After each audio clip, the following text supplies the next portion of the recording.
Hey you guys, so this is a video about my betta fish, Turk, and I've been wanting to make a better video about him. I have shared some clips of him here on my YouTube, and I think I did put out a short video at one point regarding ammonia poisoning a few months back, but I've been wanting to do a follow-up video and just kind of introduce him and talk about what I have learned over the last 6 months having a betta fish. And wow, look at his little face. Oh my goodness. It really has been a massive learning curve, you guys. Seriously. And I know people come to YouTube a lot of the time because they want quick answers. They are in an emergency, they're in a hurry, they're looking for answers. I get that. YouTube is one of the largest search engines in the world to help people out, and I do want to do that. But in this video, I'll go ahead and let you know, this is not quick emergency help. This is just me wanting to relax a bit and film my betta fish and tell you guys a little bit about him. I will give you guys some incidents that happened that might help you out, but I'll make a follow-up video that is strictly dedicated to fish illness, and I'll make it quick, short, concise, and to the point for those people who want to come and get quick emergency answers. I can do that, and I will do that at some point. But anyway, this fish means a great deal to me. He's really grown on me even more in 6 months because he was given to me by my sister who moved away. She couldn't keep him. She had him for a year and she moved away. And she and I are very close. And so, I volunteered to take him.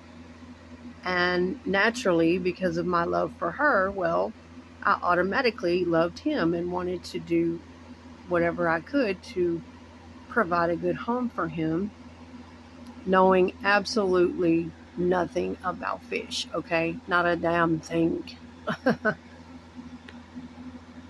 anyway, so this was back in April. Here we are in October. I've had him, it's been about 6 months now.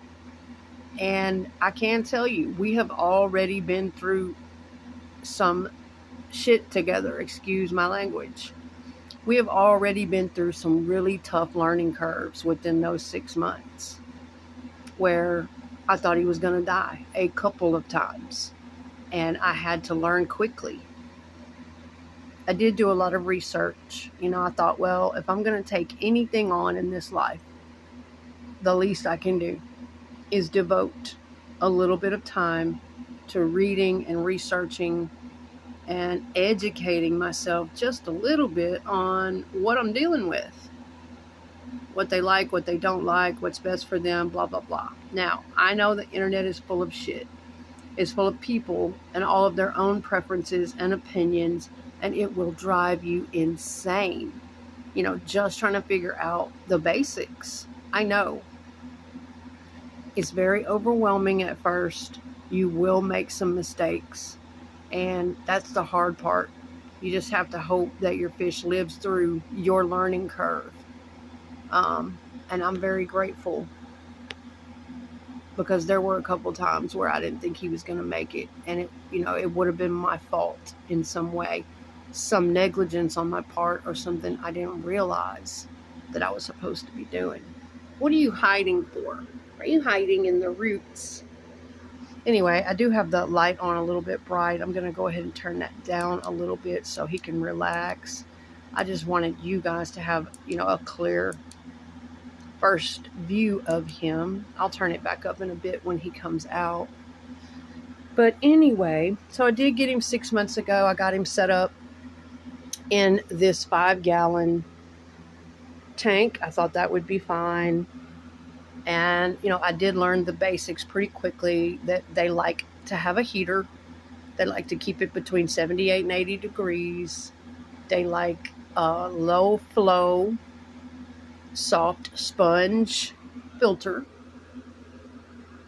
which is, I went and got all of the things. It cost me about, give or take, $200 to get him all set up. And I know that's difficult. Oh my God. Because when I got him at that time, I was one of the poorest people on earth.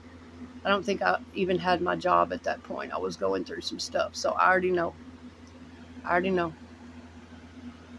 But yeah, so there's the low flow soft sponge filter, the air pump.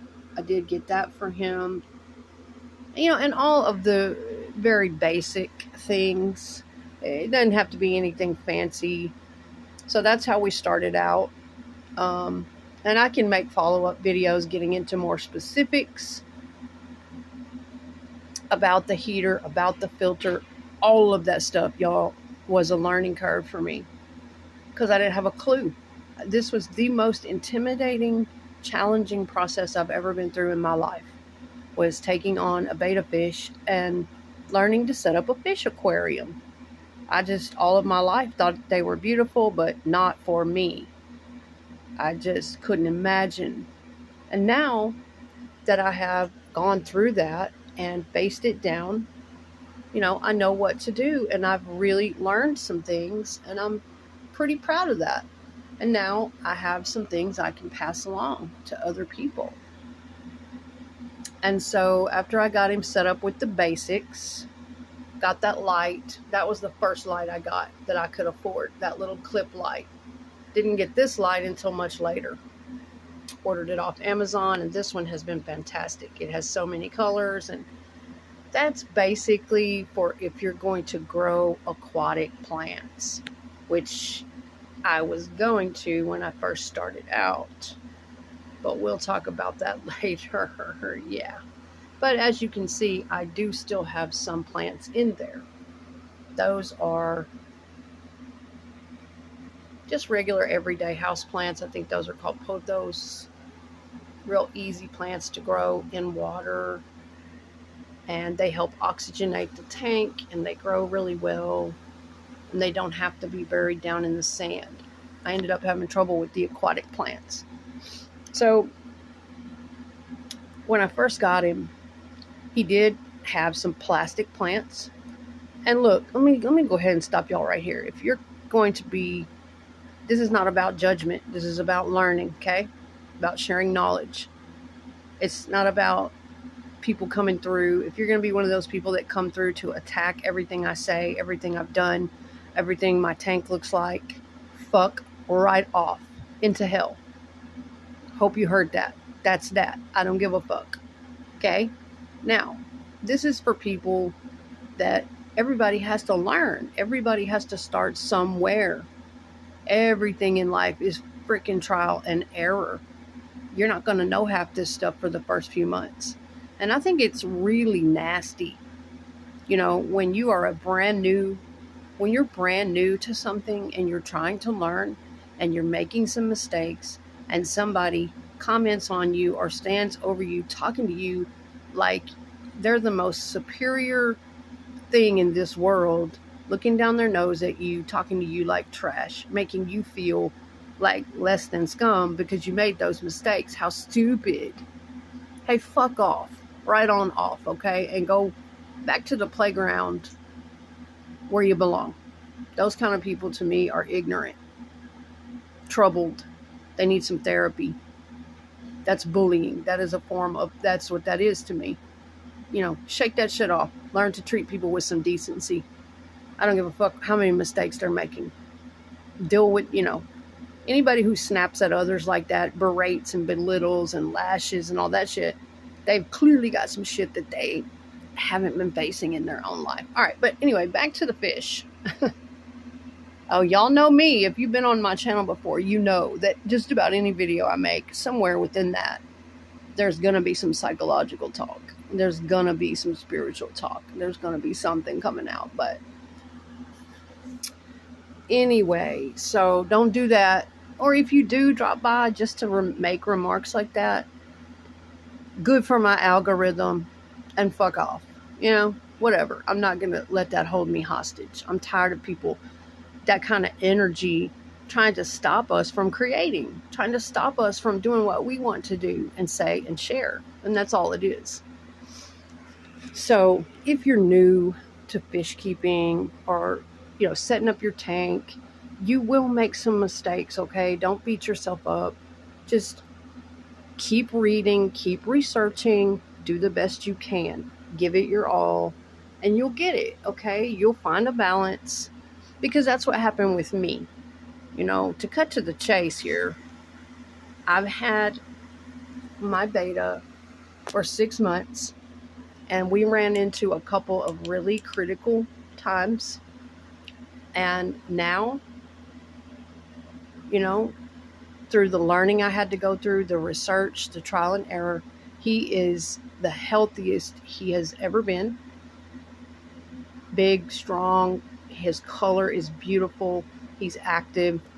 His tank has been well balanced and maintained for the last several months, and I'm really happy with that. And I will tell you guys what I did along the way to get it that way. The things I had to learn,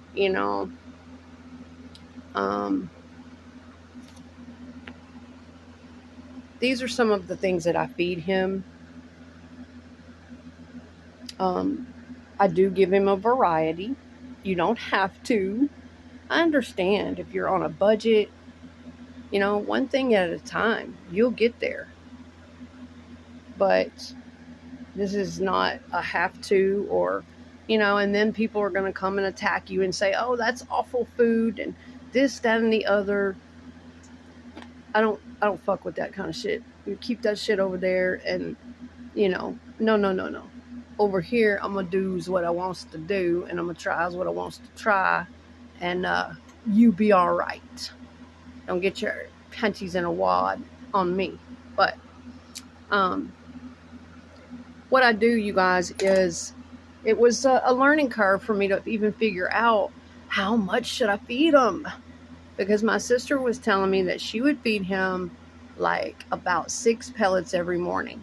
So then for a while I went through this terror of being terrified I was going to overfeed him, because they have such tiny stomachs and digestion, and they don't even begin to break their food down for a couple hours. And all the bottles say feed them as much as they can eat in about 2 minutes. Oh my God, I would never do that, because he would be so overstuffed. And so for the first few months I had him, I was only feeding him 1 time a day in the morning, and only about 3 or 4 pellets, y'all. And I just really don't think that was enough.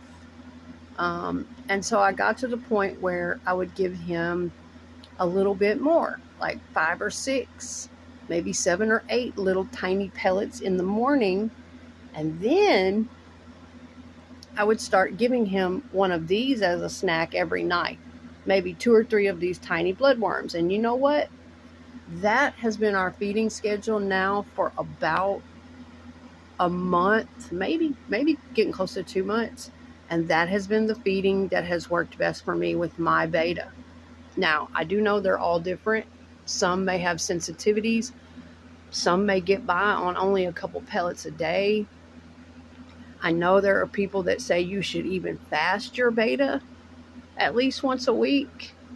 I did that a couple of times back when I first got him. It didn't hurt him or anything. They say that Bettas can go a very long time without food if they have to.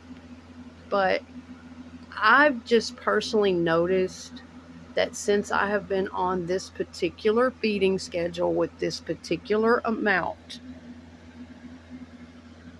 some mornings he gets these Betta Pro shrimp patties. They have all kinds of good stuff in them.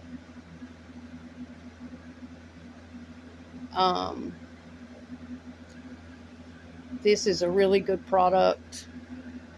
And then some mornings he'll get these Flu Ball Bug Bites, all the good stuff that Bettas love. And then, like I say, for his snack time every now and then in the middle of the day or before bed, I will give him a couple of these bloodworms. And, like I say, I'd say between 3 and 8 little pellets is what I give him in the morning times, just depending on if I gave him a snack before bedtime the night before. Now, I don't always do his bedtime snack. Sometimes I skip a night or two. Don't want to be overfeeding him, because that can happen and it can make them sick. They can get very bloated. So I try not to overdo it. You know how some people go up to a fish tank and they just fucking dump flakes and shit all in there? No, I would not recommend that with the Betta.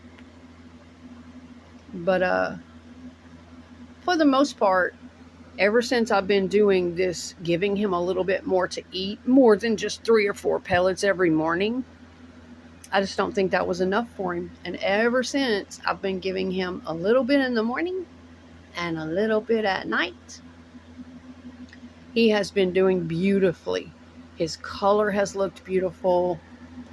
He's very active, very healthy, after we got over our illnesses. And I'll make a video about those in part 2, because I think it's valuable information to share.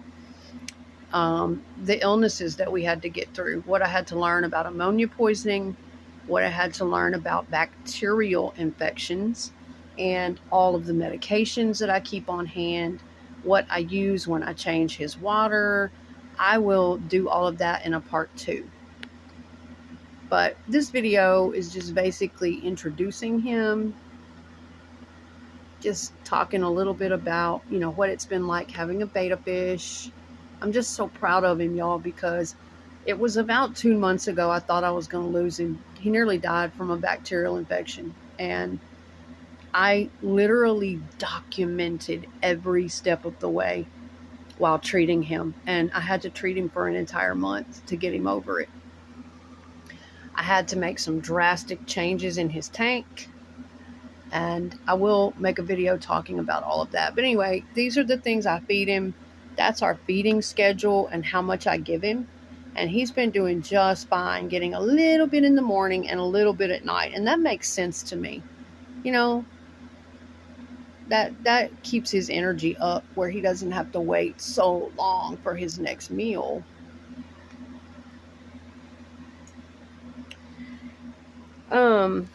But yeah, got all the things, all the basic things for the tank while I was at PetSmart: the heater, the sponge filter, the air pump, the little light.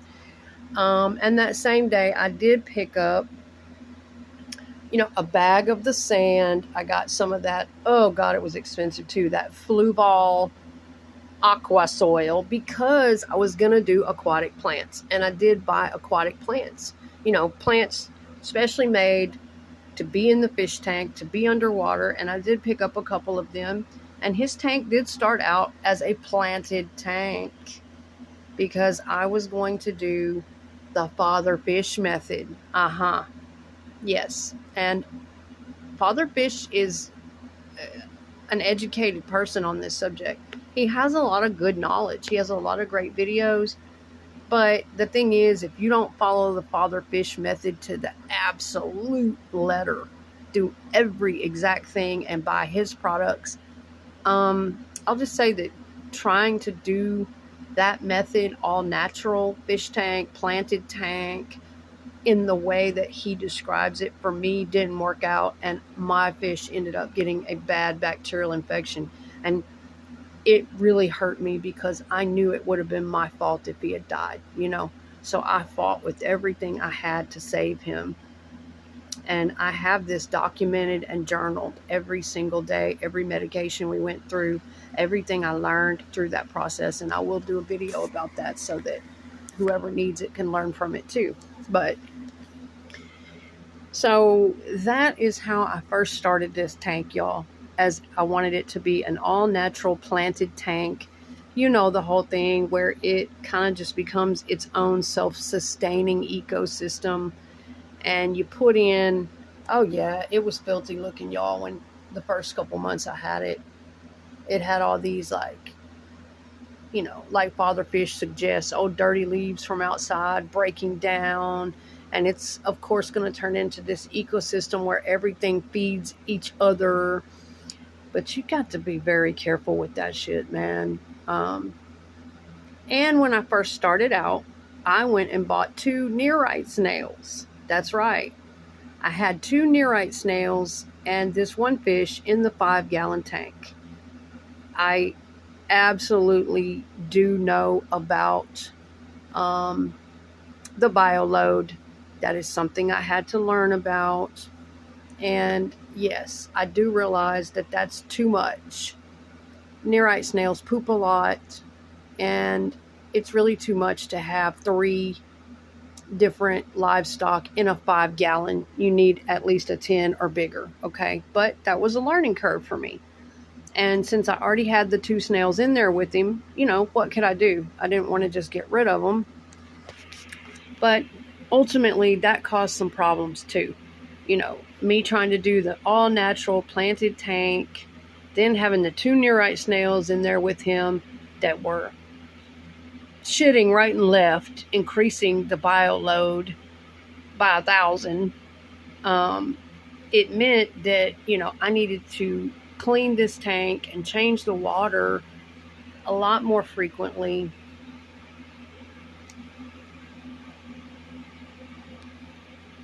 And so I ended up getting into some scary times with the all-natural tank. I'll go into it deeper in another video, but needless to say, I ended up having to change all that shit.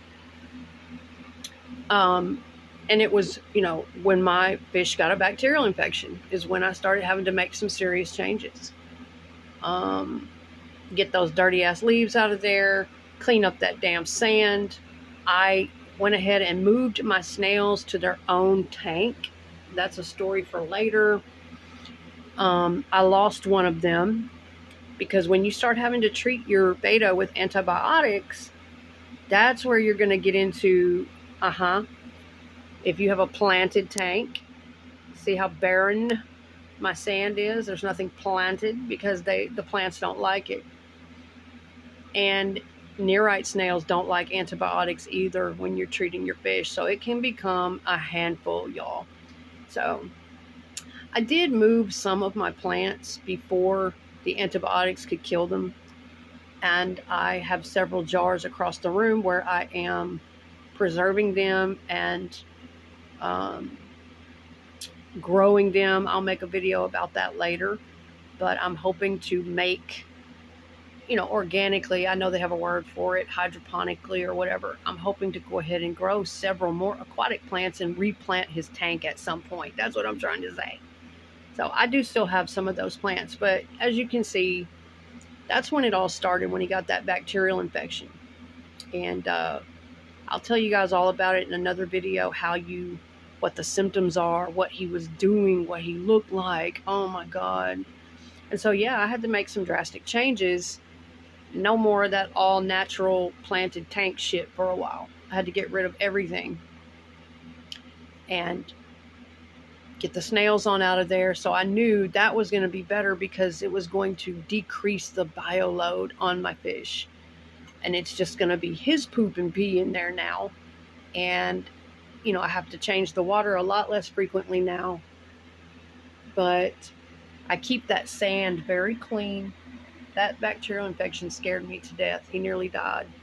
And so in my next video, I'll show you guys the little bulb syringe sucker that I use.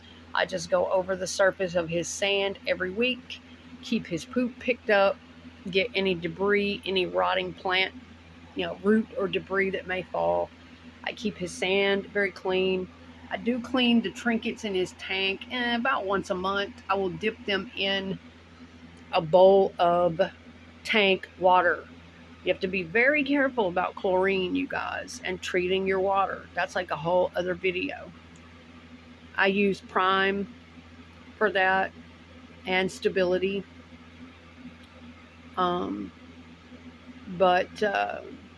Yeah, I do keep his tank very clean now, for the most part. I had initially gotten the nearite snails for algae, right? Because I was terrified as a new fish keeper, tank keeper, that, oh my God, it's going to be overrun with algae. And oh my God, I won't know how to clean it all out, or what am I going to do? And I heard nearite snails eat it, so I'll get some, that's initially why I got the nearite snails. And I have found out they are the cutest little buggers. I only have one left. I'll do a video about that at some point, but they're right when they say nearite snails will only eat the algae off the glass and off the ornaments. That's all the F they want to eat. They will starve to death. And it is so annoying because I have ordered algae pellets and I have tried everything to get my nearite to eat. And it just won't. It won't do anything. Not cooked spinach, nothing I offer it. It only wants to suck algae off the glass. That's the only thing they live on. And so sometimes it's hard to grow enough algae. It's, but that's another day. Look at Turk. He's getting active again. I love you, buddy. But this fish is, y'all, basically he has become like a member of my family. He's almost like a pet dog to me now. Because, yes, I have a Chihuahua. Hi, Chihuahua. Hello, Hector. I know, darling.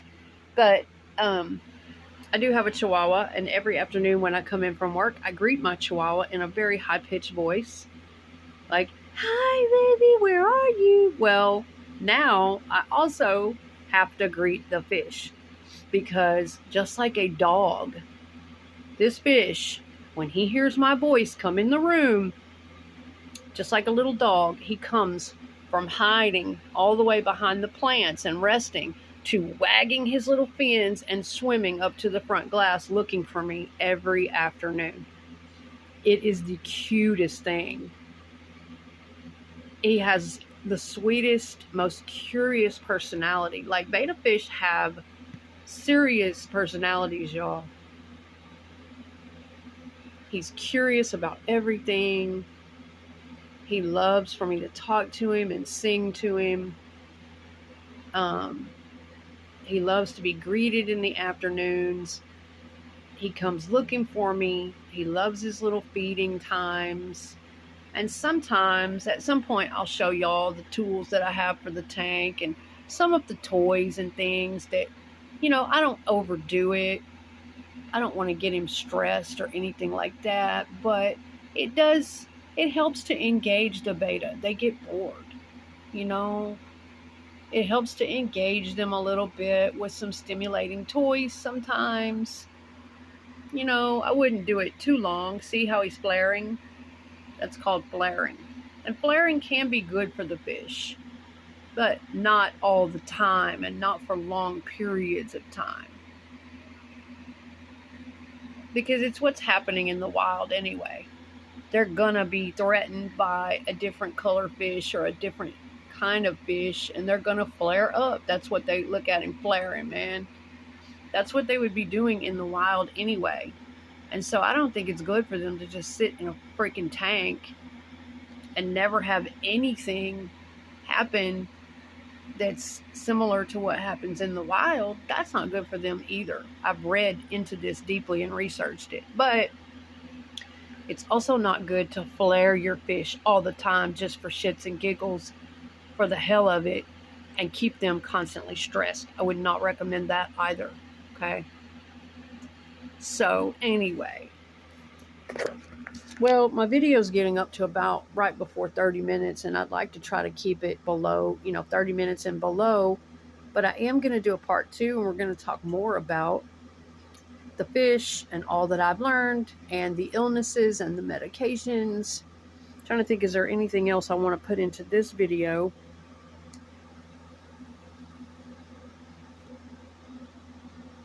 But yeah, this is where we're at right now, from where we started.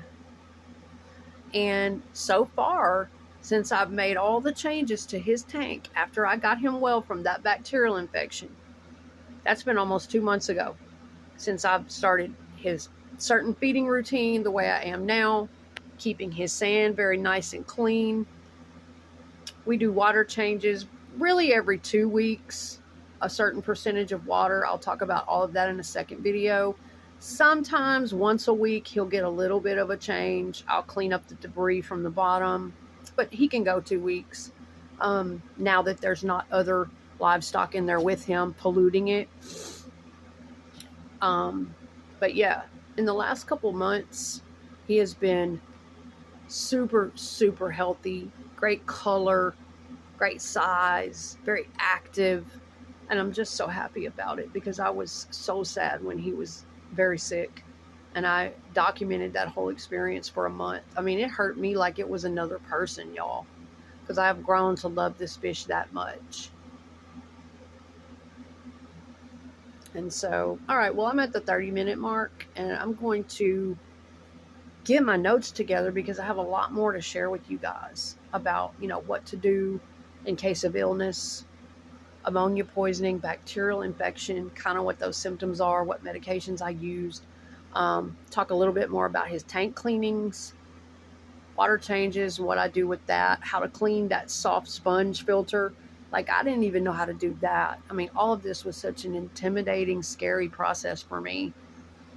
And I had to learn like everybody else. And I'm so thankful that people made YouTube videos because that's where I got a lot of my knowledge. I was able to turn to other people's YouTube videos or, different websites to read on. But I'm thankful I could turn to those when I needed them. There are some really great channels out there, y'all, that are very helpful. But we'll talk about more of this in part 2. Okay. Say bye-bye, Fishie.